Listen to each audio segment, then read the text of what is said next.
Welcome back to another video. আজকে কথা হলো মূলত সোহম চক্রবর্তী এবং অঙ্কুশ হাজরাকে নিয়ে। তো দুজনের আপকামিং ছবির কিন্তু মোটামুটি আপডেট উঠে এসছে, তো সেগুলো নিয়ে কথা বলবো। তো প্রথম যেটা নিয়ে কথা বলি সেটা হচ্ছে যে সোহম চক্রবর্তীকে নিয়ে। তো সোহম দাকে নিয়ে, তো সোহম দার লাস্ট ছবি গেল ফেলু বক্সি, সেটা কিন্তু বড় পর্দায় একদমই ডিজাস্টার হয়, ছবিটা চলে না, ছবির কালেকশনও খুব ভালো হয় না, এবং ফেলু বক্সি ইটসেলফ ছবি হিসাবেও আমার পছন্দ হয়নি ছবিটা।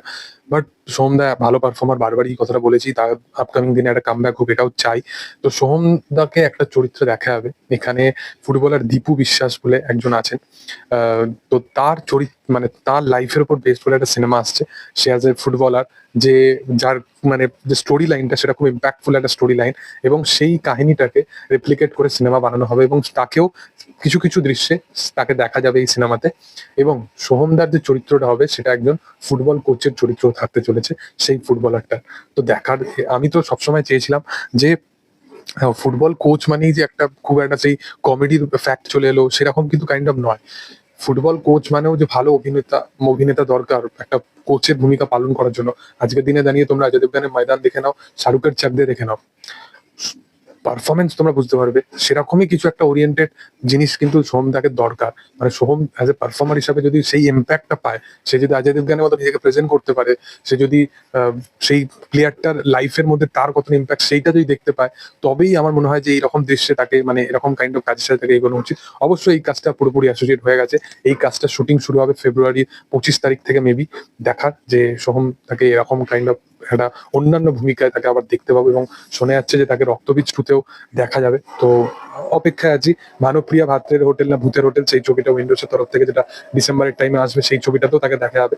তো সোহম একটা তোড়জোড় করে কামব্যাক করছে পুজোর সময় দুর্গানগর, তার উইন্ডোজের রক্তবীজ 2, সেখানেও সে থাকতে চলেছে শোনা যাচ্ছে। তো এখন এই বছরটা সোহমের জন্য খুব ভালো একটা বছর হতে চলেছে, দেখার যে আপকামিং দিনে কি হয়। এর সাথে সাথে যদি অঙ্কুশকে নিয়ে কথা বলি, তো অঙ্কুশের গতকালকে জন্মদিন ছিল অঙ্কুশদার, এবং অঙ্কুশদার তরফ থেকে অ্যানাউন্সমেন্ট আসছে, যেটা সুমিত সাইলের যাদের সাথে সে মির্জা বানিয়েছে তাদের সাথে এই কাজটা আসতে চলেছে।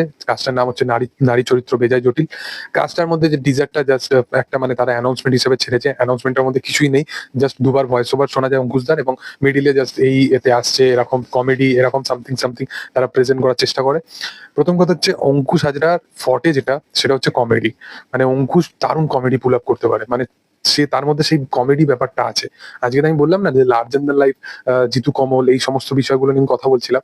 তো তুমি একটা জিনিস জানবে যে লার্জার দ্যান লাইফ নিজেকে প্রেজেন্ট করা কিন্তু চারটিখানি কথা নয়, ভালো পারফর্মার দরকার লাগে। তো অঙ্কুশ হাজরার মধ্যে সেই ব্যাপারটা আছে, সে কিন্তু অ্যাজ এ কমেডিয়ান কিন্তু খুব ভালো। তো আমি তো বিশালভাবে এক্সাইটেড আছি কাজটার জন্য। হ্যাঁ, মির্জার পর এক্সপেকটেশন একটা ছিল, বাট আমি এই কথাটা বলেছিলাম যে আজকের দিনে দাঁড়িয়ে আমরা তো ট্রোলিং করা বা লোককে নিয়ে বলাটা সোজা, বাট একটা মির্জা টু আনতে গেলে তাকে আরো 3-4টে তার প্রোডাকশন হাউস থেকে ছবি এনে, সেটা ফ্যামিলি ওরিয়েন্টেড হোক বা যেই জিনিসটা খুব সেফ জোনে খেলা হবে, সেই রকম 3-4টে ছবি এনে সুপারহিট দিয়ে তবে একটা ভালো মির্জা টু কিন্তু সে বড় স্কেলে নিয়ে আসতে পারবে। আজকে খাদান এসছে, তার পিছনে প্রধান, প্রজাপতি, টনিক, এইসব ছবিগুলো কিন্তু তার ব্যাকআপে ছিল, তবেই একটা খাদান কিন্তু দেবদা আনতে পেরেছে। তো এই বিষয়টা বুঝতে হবে, সেও নিজের তরফ থেকে প্রোডাকশন হাউস থেকে চেষ্টা করছে, যার মধ্যে মির্জা এখন একটা ছবি যেটা word of mouth strong from সবকিছু থাকা সত্ত্বেও বাংলার অডিয়েন্স সেই লেভেলে, এক্সপ্যান্ড লেভেলে হার্ডকোর অডিয়েন্সটাকে নিয়ে আসতে পারেনি, সেটা প্রথম ছবি ছিল বলতে গেলে পারো। তো সেই কারণে অনেক কিছু ব্যাপার আছে এর পিছনে। তো মানুষকে নিয়ে ফালতু ক্রিটিসিজম করে লাভ নেই, দেখার যে আপকামিং দিনে কি হয়। আমি তো ছেড়ে দুটো কাজ নিই, তোমাদের কি বক্তব্য অবশ্যই কমেন্ট জানাতে পারো। ভিডিও ভালো লাগলে অবশ্যই লাইক শেয়ার সাবস্ক্রাইব করে দিও। Thank you all, by.